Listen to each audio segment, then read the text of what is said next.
least by my time. And let's talk. Let's see what comes up. I got Google up in case something comes to mind and I feel the need to Google something up. I think I'll start off with giving an update on conditions of my shoulders. Um, both of them feeling better, surprisingly, and just a matter of like 2 days. It went from both of them feeling pretty bad to both of them feeling pretty good. My left is probably always going to give me some kind of trouble. Um, I suspect that my right started bothering me, maybe compensating for it. But honestly, the thing that put it over the edge was a couple specific yoga postures within all the other yoga postures within the context of hundreds of reps of burpees every day and 2 or 3 yoga practices sessions every day. So it was a lot, and 1 or 2 poses in particular seemed to um, stress them quite a bit, and I was hoping that it was actually stressing them in a good way and was going to lead to an overall reconfiguration, a little difficult to get out, of my shoulder structure, overall improvement. And it seemed to be heading in that direction, but as I do most everything, I probably overdid it just a bit. Um, so I backed off, and again, it took a few days, but they're starting to recover. Things are starting to feel normal, which for my left shoulder means, still some pain, but manageable pain. Here's the thing with my left shoulder. If I took a month off, within a day or two, it would give me trouble again. There's just probably some arthritis going on, some other issues. So, for me, it feels better to keep moving than it does to take the time off. That might change someday, but for now, that's the way it is. So I'm happy, able to hit the burpees a little bit harder. I might, within a week or so, maybe this week, throw in some very, very low rep dips. It's been about 2 weeks. I miss doing dips. I think if I just did dips and pull-ups and some body weight squats every day for the rest of my life, I'd be doing pretty well. It was always one of my favorite exercises. However, high reps, at least high reps too often, don't seem to do me as well any longer. At least on my, again, on my left side, both front delts, actually. Sometimes it's better to find the minimal thing, minimum and minimal, both words. As you can tell, anyone who comes here and watches, I'm going to get words mixed up. I'm going to mangle the pronunciation. I'm just happy that I said pronunciation, okay? But both of those words suffice in this situation, minimalist and minimum, that the least amount to do with the biggest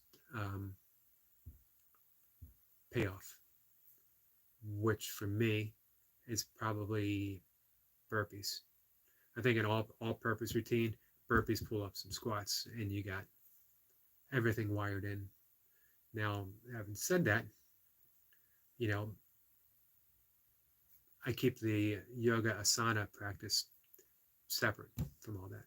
That is a non-negotiable in life.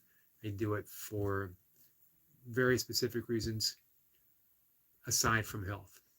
Health counts, obviously, in the asana practice. And I would probably feel pretty awesome if all I did was just my asana practice. In Savyana yoga, there's 12 poses and variations. Sometimes I get too caught up in doing the variations of some of the movements, and it's better just to stick with those 12. So I'm actually returning. I went with the variations because I was doing a teacher's course, teacher certification program, and you want to at least know the variations. Variety for the sake of variety, though, I think bogs you down a bit. You get away from the fundamentals. So 12 basic postures. One I don't do, which is a headstand. For one, that doesn't do my neck much good. I could probably practice it. I could probably practice it more against a wall. But the amount of practice for what it is right now just doesn't agree with me. And I can get almost the same benefits from doing the shoulder stand, which I can hold indefinitely. And there's some other poses in there that give me a little bit of,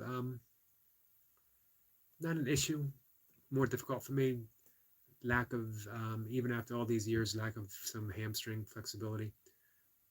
But I'm working deeper on them, returning the fundamentals, not finding shortcuts around things. If you can't do something and you find a shortcut, just stick with that, with what you can do, and work with it, and work with it, and work with it. Because it is not about completing the pose to a certain satisfaction.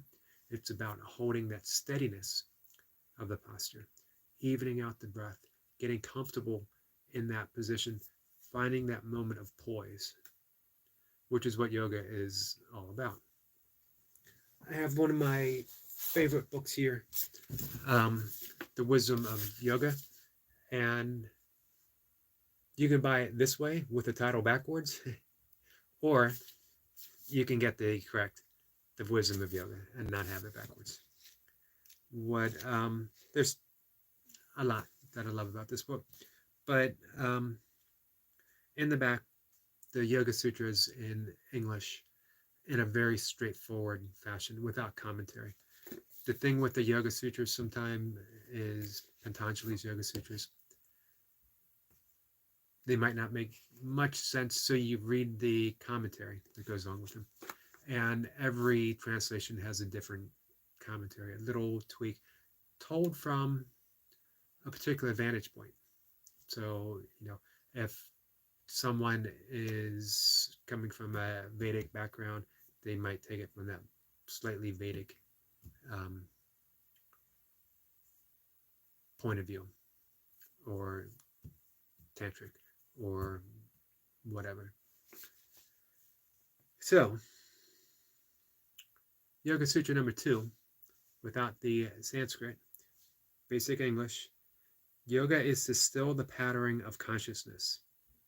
Then, this is number 3, pure awareness can abide in its very nature. Sums up yoga. Sums up yoga asana.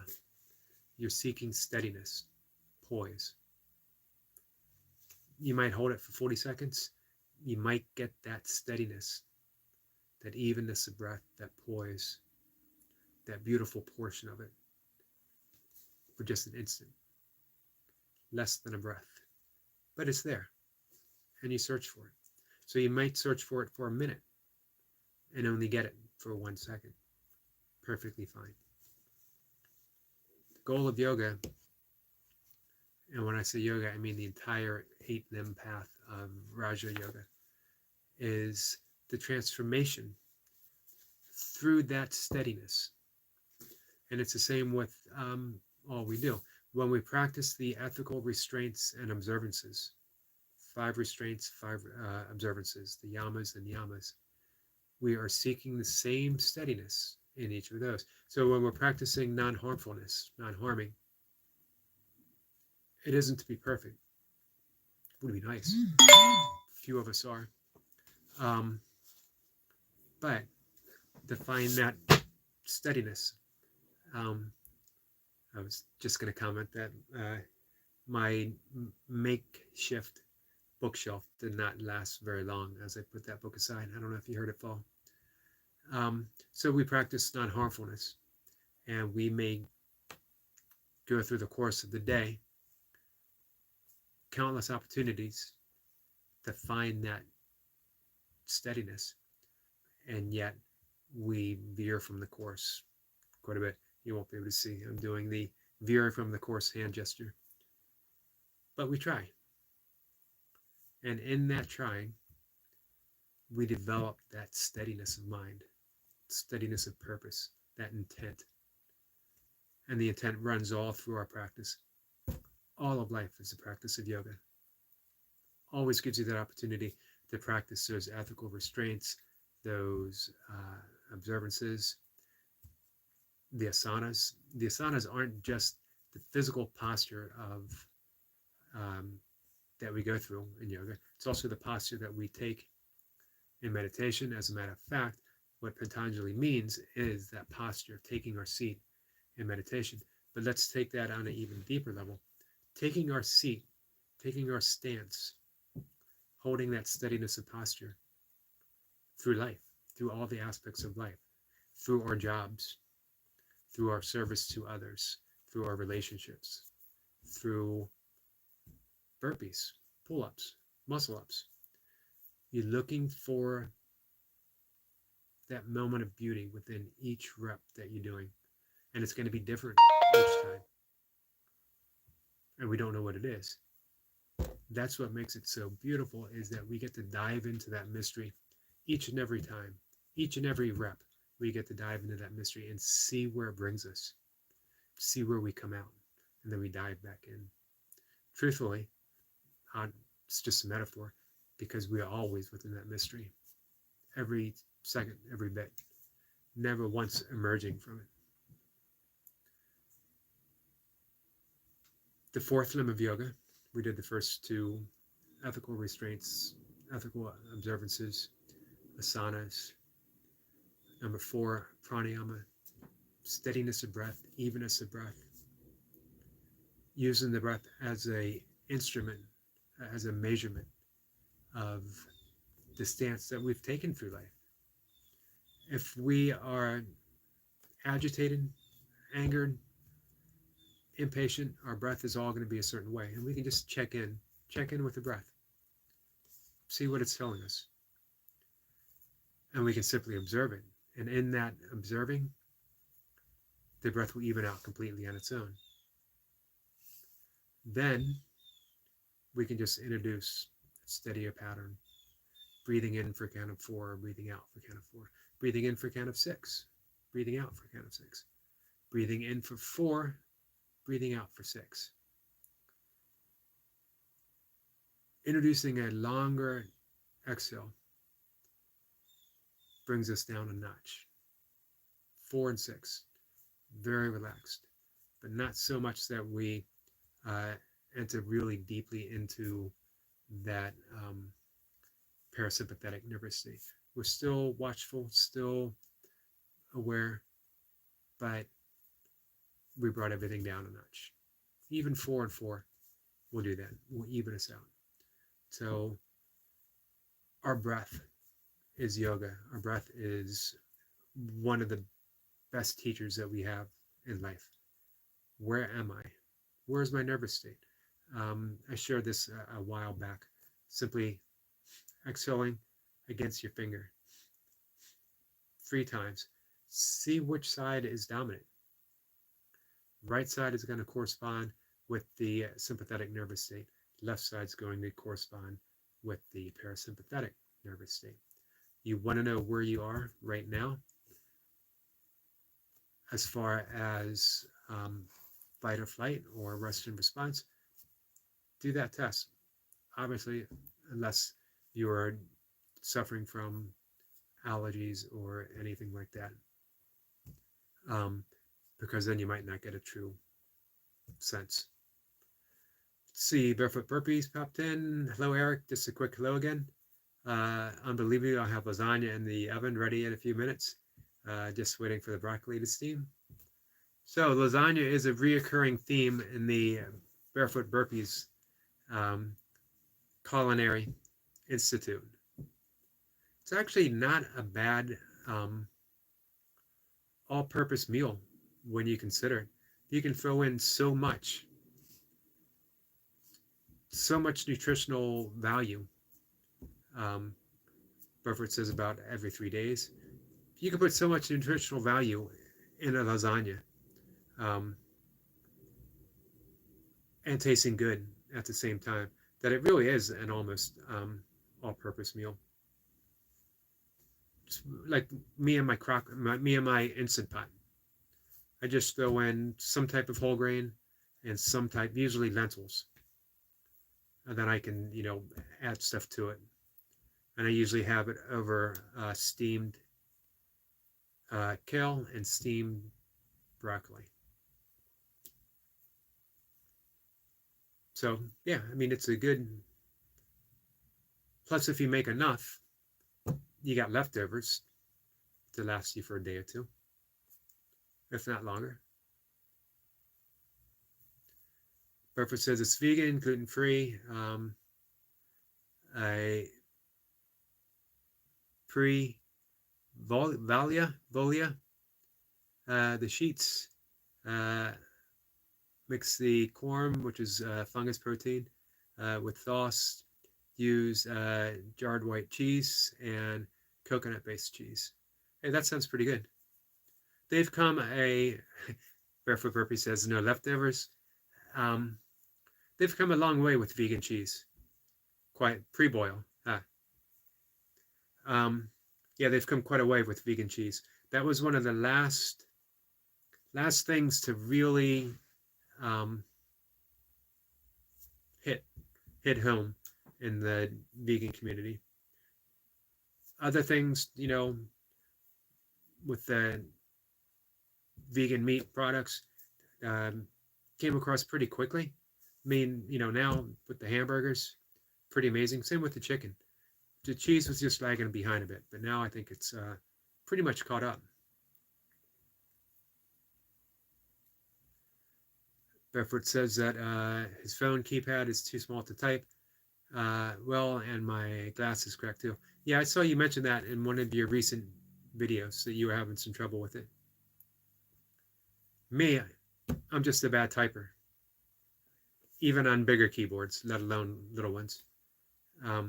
However, I type better than I pronounce most words. So as bad as my typing skills are, it's probably still better than my actual speaking ability. Barefoot says the cheese is just about caught up. Definitely better than 10 years ago. Yeah, for sure. I always tell people now, if you're an unhealthy eater, you could be just as satisfied eating unhealthy vegan food as you can be eating unhealthy non-vegan food. I honestly don't know if you can tell the difference with the vegan junk food, or if you can tell the difference, I think within a week you wouldn't be able to tell the difference. I know, there's a wide variety of vegan chips now, vegan cheese puffs, vegan everything. Every bad food that has ever existed now exists in vegan form, for better or for worse. In some cases better, because if you're vegan for environmental concern and you don't care about eating healthy, you can go all out and you can be an unhealthy vegan. However, for me, I'm an ethical vegan, but that doesn't mean that I want to sacrifice my health either. So I keep things pretty even keel. I don't often eat a whole lot of junk. I actually haven't eaten any junk in about 2 years. Barefoot says, but real cheese was great. Yeah. You know what? And I always thought English cheese was really good. We used to get different international cheese, some of the health food stores, and they have that wide variety. And I always thought the English cheese had a great taste to it. So yeah, diet is an important issue for me. Obviously, not just health-wise, actually part of my yogic lifestyle. Diet is an important thing, concept in yoga. But if it says English and French, great. Uh, English, Stitlen. I know the word because I bought it. I just can't say it. Um, Amazing that I come here to have live YouTube talks and pretty much mispronounce every other word, and I'm still completely unconcerned with that at all. Um, I actually like English cheese better than Sultan. Got it, I think. I actually like English cheese better than French cheese, quite a bit. Um, English and let's see, the French cheese, it's okay, not great. Not to insult any of my French friends that I have, um, or any French visitor that might come here. German cheese, I thought was fairly good. Interesting. But that was probably one of the last things I gave up as a vegan was real cheese. At a certain point, though, you got to go with your ethics. You got to go. I searched everywhere for, like a kinder type of cheese. Animals weren't hurt. Planet wasn't put in jeopardy. And you can find it. It's pretty expensive. I can go, small goat cheese. Actually, the animal aren't put in distress, so you get small batches. So there's a way to do it. There's a way to live um, in the heart of veganism without being strictly a vegan, if you're willing to put in the work. And by that I mean eating local, developing a relationship with small farms with somewhere close to your community. Obviously, if you're driving 200 miles to get something, you're, you know, you're damaging the environment just the same way as if you were eating, regular. So Barefoot's got to go. I will probably end the conversation now as well. I'm actually glad you stopped by, have a chance to actually talk with a person, uh, which does help shape my conversations quite a bit. Enjoy your lasagna. And as you said, there'll be no leftovers. Um, I'm always used to, you know, cooking big batches and then having freezing what was left. Of course, it's never quite the same. So, again, enjoy. And I will see everyone tomorrow. And we'll pick up the thread. I do want to talk about the yogic diet, which is vegetarian, not vegan. Although I think more yogis are now sliding into that area because how we got our food just isn't the same, even as it was 100 years ago. And that is it's a big thing, what we're eating, what we're putting in our body. Even when we think we're doing something healthy, if we're eating meat, from those big agribusinesses, and as many of my friends from other countries have said, um, it's different where they are. Animals are treated differently in Great Britain. They're treated differently in Australia.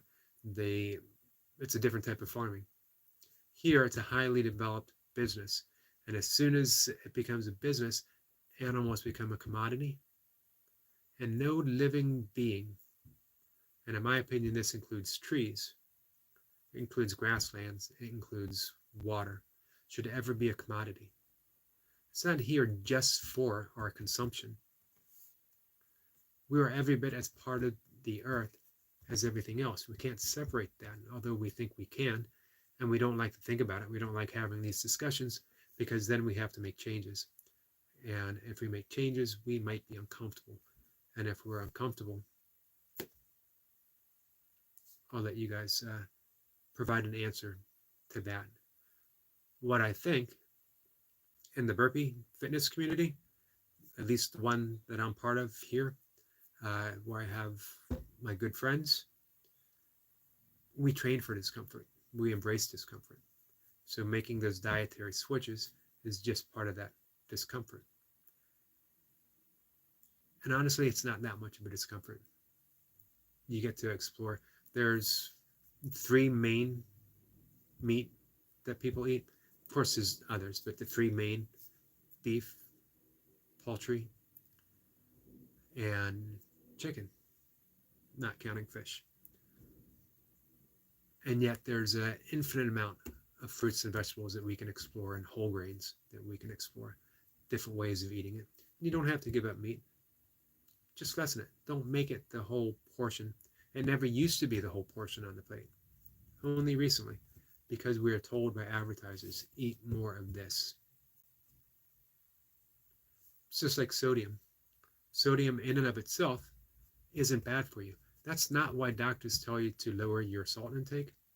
It's not because salt is bad for you. They ask you to lower your salt intake because it's in everything. It's in everything else that you eat. And then we put more salt on it. And then we say, but salt isn't bad for you. It isn't. But when it's in everything, and when it's in everything for the sole purpose of manipulating our taste buds so that we become addicted to that, and we keep coming back for more, then there's a problem. And then when somebody suggests that we have a different way of eating, they stand up and say, free will, free will. I have free will. I make my own choices. I stand by this. What you're doing is you're not making a choice. You're not displaying free will. You're arguing for your addiction. Only when you are addiction-free, can you have a sense of free will and make a viable choice about what you eat. Until then, you're just shouting in the wind, an echo chamber. You're defending big business, as well as eventually big pharmacy, because there'll be irrevocable damage to your health. So, something to think about. That's the value of a yogic diet, is it causes us to examine what we eat, how we eat, and why we eat what we eat. Are we making something a free choice? Am I diving into this meal because of the choices that I've made, because it's healthy, because I'm not obeying my addiction, but I'm nourishing my spirit as well as my body, as well as my taste? Clean, healthy food doesn't mean food without taste. It means we get to explore how to combine all kinds of stuff, how to combine different foods as well as combining different spices that optimize our health and enhance the flavor of what we're eating. It's a beautiful thing to explore, and it's all right here at our fingertips. But first, we have to realize it. Before we are aware, we're just blind to everything in life, to all those addictions, all the aversions, all the attractions, all the things that keep us ping-ponging back and forth, keep us caught as a cog in a machine, keep us to sound as a conspiracy theorist, keep us trapped in the matrix. If you want to get out, it's not about choices. It's about being aware. And only when you are aware can you actually make a proper choice. So I started this whole thing by getting ready to say goodbye. And here I am, going off in a big semi-vegan rant. So I'll say goodbye. I got some stuff to do. I will see you tomorrow for some burpees. I believe it's Navy SEALs Day. Always fun. Always painful, but always fun. Take care, guys.